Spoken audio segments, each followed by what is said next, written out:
And Luke Beveridge, on the back of what we just heard from Amit Baines and Chris Grant, remains the Western Bulldogs coach, and there doesn't appear to be any problem there. Luke himself says he's got the energy for it. Now the team's finished 9th. And in the end, the way they played and the numbers, when you look at it, suggest that that's not an opportunity missed. That's about where they deserve to be.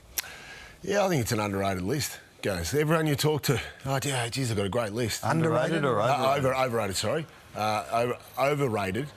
And you wonder where it's come from. I know they've got some young key position players, which obviously they hope to come on, but that's roughly where the list is at. I just see Bontempelli and a fair gap.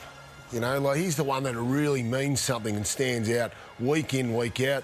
Then there's Libba and English, but there's a bit of a drop-off from that. Well, yeah, Libba's been huge. Bontempelli's had huge years. Both of them have had huge years, and English has had a career year to be able to get them to this point. Now, we look at some of the names and we think that they need to be at a certain level.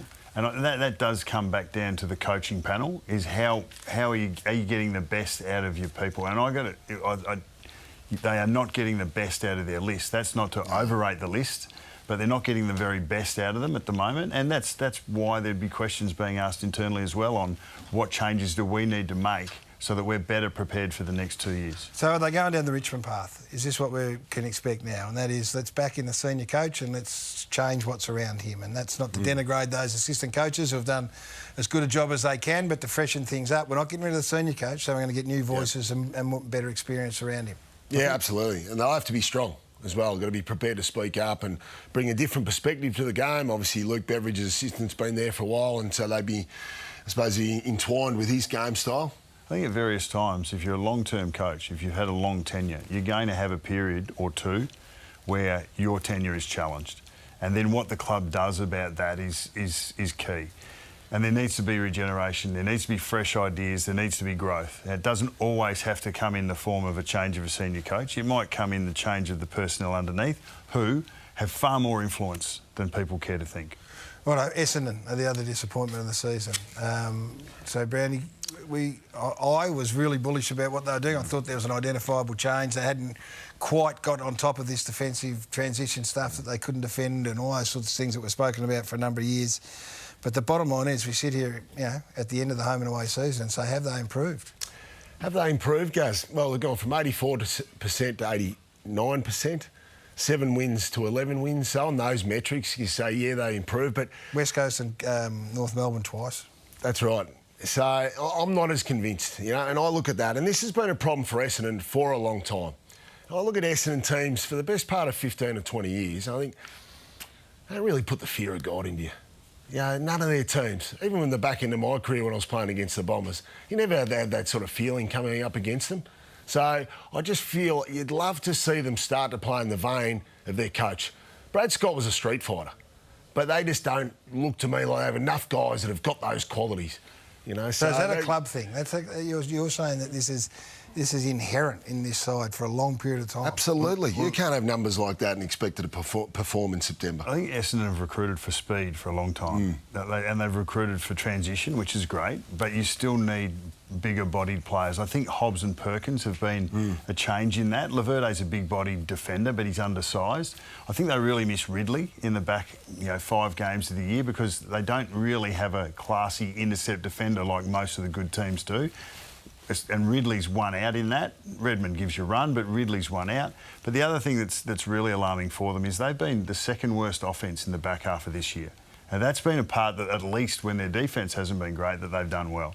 So that struggled, in the back half of this year. So you look at personnel and you wonder where the improvement's going to come from in terms of next year. And I know Brad's only been there for 12 months, so he's got a massive job. Who's a player in the club with a bit of nasty in them? Who's the Toby Green? It's just got that bit of mongrel. No, I can't. Not one. Well, Ben Hobbs coming through as a first or second. Some of the younger guys. They're the ones that are the more physical ones. It's up to them. It's up to them, absolutely. So hopefully that's where the improvement's got to come from. So North Melbourne, this age-old discussion on the way through was that West Coast had made a mess of their #1 pick, and then it fell to North Melbourne. They went down to Tassie and played as spirited as they have all year. Nick Larkey kicked 9 goals. They celebrated like you'd expect a team to celebrate that hasn't won a game for 20 matches or 20 weeks. they did lose pick 1, and Al Clarkson made this point post-game. I read a really interesting stat that I think there's only 3 number 1 draft picks that have played in premiership teams. So that's not a real it's not a real big incentive to pull in number 1 picks. For me, dropping down a spot in terms of the draft board is nowhere near as important as the integrity of the way that you play and the great feeling you get of having a win and for your morale. I understand that, and good on him for going after it. I reckon that's great. The thing is, was Luke Hodge your number 1 pick? Yeah. So, he's pretty handy.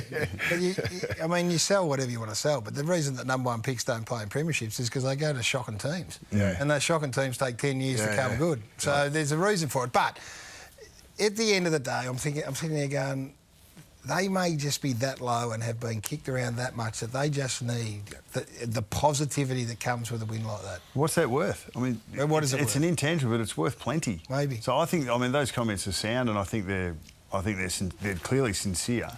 But I think that we're responsible for it a little bit. We've personified the number 1 pick. It's not the pick 1, it's Harley Reid. And when you personify it, it seems to be elevated in its worth in some shape or form. Now, I haven't seen enough of the kid play. I don't know what he's going to look like in 3 years' time. I agree with that. So we don't know that. So but half of the commentary around Harley Reid is coming from people who've never seen him, never seen him kick a football. But the other thing, so pick 2 is your choice of the best talent in the land after someone takes one of them away. Yeah. It can't be that bad. Just a quick word on Nick Larkey. I know you can't comment on it, but All-Australian side will give you the squad in a moment. He's in the squad of 44. Does he make the All-Australian team? What a performance. Not sure what a performance, considering he probably didn't have a huge amount of supply compared to other big forwards in the competition. He had no supply, Brown. He's playing in a team that just got their head kicked in every week. He's kicked 71 goals. And he improved as the back end of the year really improved. So it's a mighty effort. He's one of the most accurate kicks in the competition. So he would obviously look forward to more supply next year, and maybe a wingman there with him potentially, if a Comben comes back or Coleman Jones, that'll make his job easier again. Yeah, and the accuracy is part of his skill and part of his ability to apply his trade. He's a key forward, take marks, take your create contests for your smalls, finish when you get your chances, and that's exactly what he's done.